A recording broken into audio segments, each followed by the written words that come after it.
এপ্রিলের প্রথমার্ধে জাতীয় নির্বাচন, মাননীয় প্রধান উপদেষ্টা এমনটাই বলেছেন।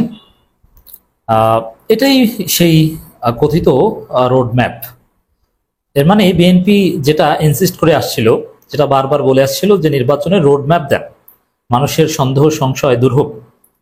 এবং বিএনপি আলটিমেটাম দিয়েছিল এবং ক্লিয়ারলি বলেছিল যে 31শে ডিসেম্বরের পর একদিনও লেট হওয়ার কারণ নেই। কিন্তু 31 ডিসেম্বরের ধারে কাছেও রোড ম্যাপ দিলেন না, কয়েক মাস ডিলে করে। মানে সরকার যেটা বলে আসছিল যে জুনের মধ্যে, মানে বিষয়টা যে আমিরে জামাত এই এপ্রিল বলেছেন ওইটাই হলো। মানে ইউনূসকে আমির মানে জামাত করে নাকি, জামাতের কথাই রাখা হয়েছে। যাই হোক, এপ্রিলে নির্বাচনের কথা বলা হচ্ছে, এপ্রিলের প্রথমার্ধে যে কোনো সময় হতে পারে। এর মানে প্রথমার্ধে মিনস 15 এপ্রিলের মধ্যে নির্বাচন হবে, চৈত্র মাসে নির্বাচন। তা আমি ব্যক্তিগতভাবে প্রথমে বলবো যে এই এপ্রিলের প্রথমার্ধে যে নির্বাচনের রোডম্যাপ, এটাকে আমি ব্যক্তিগতভাবে প্রত্যাখ্যান করছি। এবং আমার বিশ্লেষণ হচ্ছে, আমার টেক হচ্ছে, এই রোডম্যাপ অনুযায়ী নির্বাচন হবে না, জনগণ এটা মানবে না, পরিবেশ হবে না নির্বাচনের। নানান কারণে এই নির্বাচন বা এই এপ্রিলের প্রথমার্ধে নির্বাচনের যে রোডম্যাপ, এটা পণ্ড হয়ে যাবে। নতুনভাবে নির্বাচন নিয়ে ভাবতে হবে। এবং আমাদের প্রত্যাশা হচ্ছে সংস্কার এবং বিচারের পর আরো পরে নির্বাচন। কারণ যে ধরনের সংস্কার দরকার একটা সুষ্ঠু নির্বাচনের জন্য, যে ধরনের রাজনৈতিক কালচার এবং স্টেট সিস্টেম দরকার, এবং বিচারের যে আকাঙ্ক্ষা, কারণ ডক্টর ইউনূস চলে গেলে অন্য কেউ আওয়ামী লীগের বিচার করবে না, অতএব বিচারটা মাস্ট প্রফেসর ইউনূসকে করতে হবে। এই যে আকাঙ্ক্ষা, এটা অন্য কেউ করবে না, করতে পারবে না। এই জন্যে প্রপার বিচার, বিচারের রায় এক্সিকিউট মিনিমাম কয়েকটা, এবং প্রয়োজনীয় সংস্কার, সংস্কারের পর নির্বাচনের জন্য যে রাজনৈতিক পরিবেশ দরকার, যে আইন শৃঙ্খলা পরিস্থিতির যে স্ট্যান্ডার্ড দরকার, সেটা এপ্রিলের মধ্যে সম্ভব না। এজন্য এই নির্বাচনের রোডম্যাপ আমি ব্যক্তিগতভাবে মানি না, প্রত্যাখ্যান করছি। বরং রাজনৈতিক দলগুলোকে আমি ঐক্যবদ্ধ হওয়ার ডাক দিচ্ছি, এবং এটা দেখবেন যে হবে। আমি সবার আগে বলছি, দেখবেন যে এক পর্যায়ে সবাই বলবো এটা মানি না। আপনারা ঐক্যবদ্ধ হন এখন থেকে। আচ্ছা, এই রোডম্যাপ কার কাছে জিজ্ঞেস করে দিয়েছে? এটা কি কোনো কনসেনসাস হয়েছে? এপ্রিলের উপর কি কোনো আলোচনা হয়েছে সুনির্দিষ্টভাবে? এর মানে সুনির্দিষ্ট বা প্রি রিকুইজিটস বা প্রি কন্ডিশন ফুলফিল ছাড়া, প্রপার কোনো ডিসকাশন ছাড়া এই রোডম্যাপ দেওয়া হলো, এটা গ্রহণযোগ্য হতে পারে না। এটা পলিটিক্যাল পার্টিগুলো মানবে না। উচিত ছিল যে কিছু সংস্কার করবে, কিছু বিচার করবে, তারপরে আলোচনার মাধ্যমে নির্বাচন রোডম্যাপ দিবে। আর জাতীয় নির্বাচন রোডম্যাপ এখন হয় কিভাবে? ইলেকশন কমিশন বিতর্কিত, কোন পদ্ধতিতে নির্বাচন হবে তার কোনো খবর নেই। নির্বাচন কমিশন, সরকার আদৌ পারবে কিনা তার কোনো প্রাইমারি সেকেন্ডারি এক্সাম কিছুই হয়নি, ফাইনাল এক্সামের ডেট দিয়ে দিয়েছে। হলো, আগে তো টেস্ট এক্সাম হতে হবে।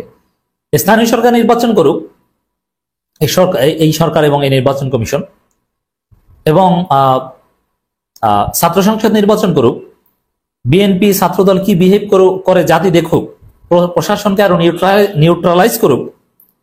বিশেষ করে স্থানীয় সরকার নির্বাচন একটা রোডম্যাপ ঘোষণা করতে পারত, যে স্থানীয় সরকার নির্বাচন কেমন হয় সেটা এক্সপেরিমেন্ট করে তার ফাইন্ডিংস এর উপর ভিত্তি করে আমরা জাতীয় নির্বাচন করবো, এটা বলতে পারতো। কিন্তু হঠাৎ করে ঈদের আগের দিন, মানে ঈদ কেন্দ্রিক আলোচনা এখন নির্বাচন কেন্দ্রিক আলোচনায় রূপ নিয়েছে।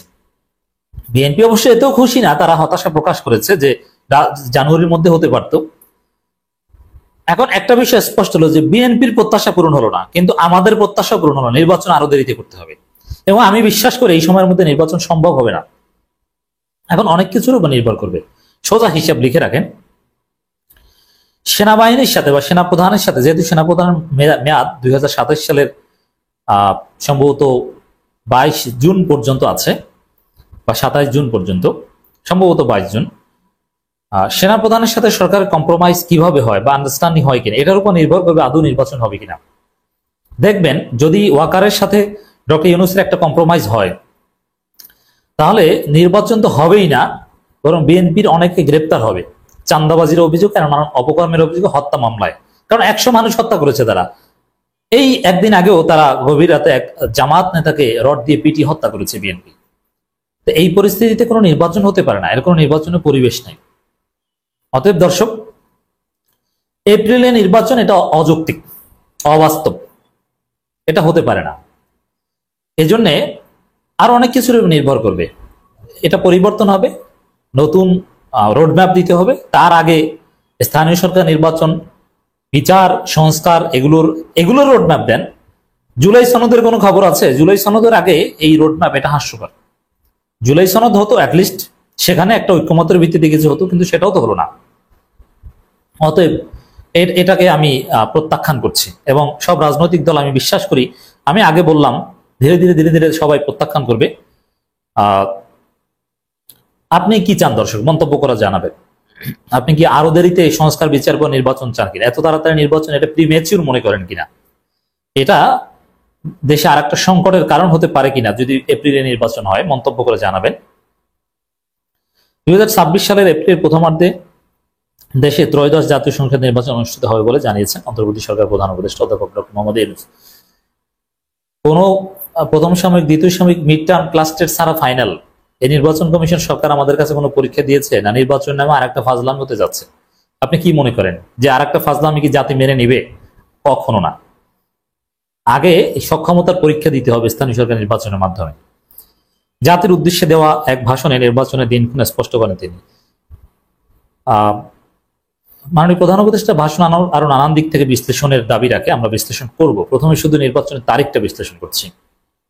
প্রাতিষ্ঠানিক সংস্কার, যে প্রতিষ্ঠানগুলো নির্বাচনের সঙ্গে সরাসরি জড়িত, সেগুলোতে যদি সুশাসন নিশ্চিত করা না যায়, তাহলে ছাত্র জনতার সকল আত্মত্যাগ বিফলে যাবে। এপ্রিলের মধ্যে এটা সম্ভব হবে না, অতি দ্রুত সম্ভব না। বাংলাদেশে নির্বাচন ব্যবস্থা যেভাবে করাপ্টেড, এটা অনেক গভীর সংস্কার প্রয়োজন রয়েছে। প্রাতিষ্ঠানিক সংস্কার, রাজনৈতিক সংস্কৃতি সংস্কার, নির্বাচন কমিশনের পরীক্ষা, অনেক কিছু আছে, অনেক ধৈর্যের পরীক্ষা, নানান কিছু আছে। বাংলাদেশের সব প্রতিষ্ঠানগুলো দলীয়করণের একটা কালচারে পরিণত হয়েছে। আওয়ামী লীগ গেছে, এখন বিএনপি। তবে এটা সংস্কার করতে এটা যথেষ্ট সময় লাগবে।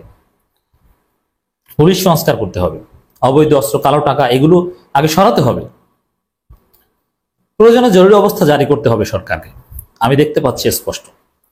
তৃণমূল সংস্কার, বিচার ও নির্বাচন, এই তিনটি ম্যান্ডেটের ভিত্তিতে আমরা দায়িত্ব গ্রহণ করেছিলাম। এখন আপনার সংস্কার বিচারের তো কোনো রোডম্যাপ দিতে পারেনি, নির্বাচনের রোডম্যাপ তাহলে কেন দিয়েছেন? মানে এটা আপনাদের দায়িত্বের প্রতি এক ধরনের দ্বিমুখী আচরণ করেছেন।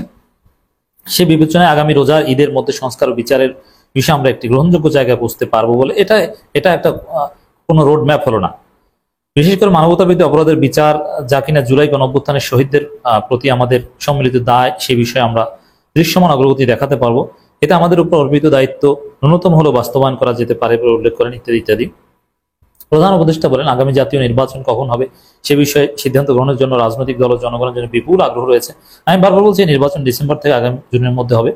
দেখো, এখন দেখবেন যে এটা করেছে, কিন্তু সামনে জামাত ইসলামী 21শে জুন সমাবেশ করবে, চরমোনাই সম্ভবত 27 বা 28 জুন সমাবেশ করবে। সেখানে অনেক বিষয় স্পষ্ট হবে। ধীরে ধীরে এই রোডম্যাপের বিরুদ্ধে জনমত তৈরি হবে বলে আমি বিশ্বাস করি।